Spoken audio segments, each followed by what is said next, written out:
Who's worth his salary at quarterback, Steve?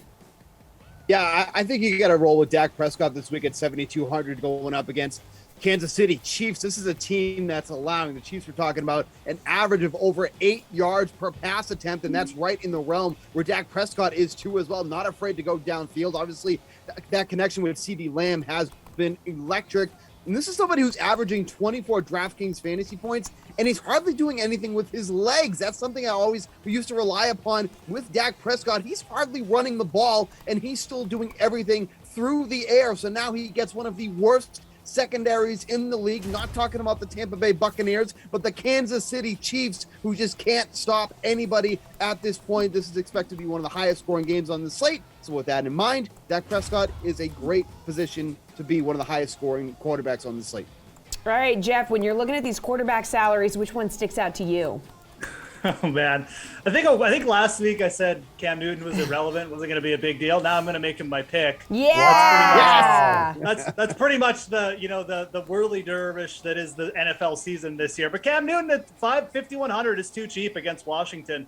This is a Washington team who's just bad. They don't have bad on defense. They don't have Chase Young. I know they won last week, but they've allowed the most fantasy points to opposing quarterbacks by a wide margin this year. This is just a bad secondary. And do we even care if Cam can pass the ball? We already saw, obviously, what Matt Rule has in plans here. He wants to run the ball with Christian McCaffrey. He wants to run the ball with Cam Newton. It's a very good chance he finds the end zone. Again, this is a fast-paced Washington team. Doesn't really play defense without their best defensive player. Yeah, Cam is 100% in play at 5,100. Sorry, Cam, for what I said last time. Okay, we'll make sure he gets that I'm message. back! Pearce, quarterback, who do you like?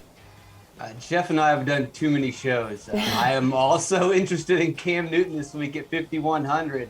Don't compare him to the top tier quarterbacks. Compare him to guys in this price range around that $5,000 mark. Who else is going to see the goal line work that he's going to get? None of the quarterbacks in this range. We know that Christian McCaffrey's always struggled as a goal line running back. He's not 100%.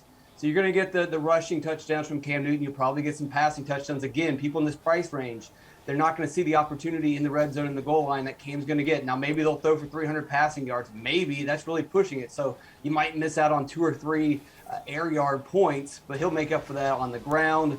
I understand the fears of, well, he doesn't understand this system. Joe Brady has been a disaster as an offensive coordinator. He's supposed to be this whiz kid. It would be wise to just go ahead and blow this system up now and completely rebuild around Cam Newton and win now, because who knows how long Joe Brady and Matt Rule will be around if they can't win games. So I just give the keys over to Cam Newton and let him roll.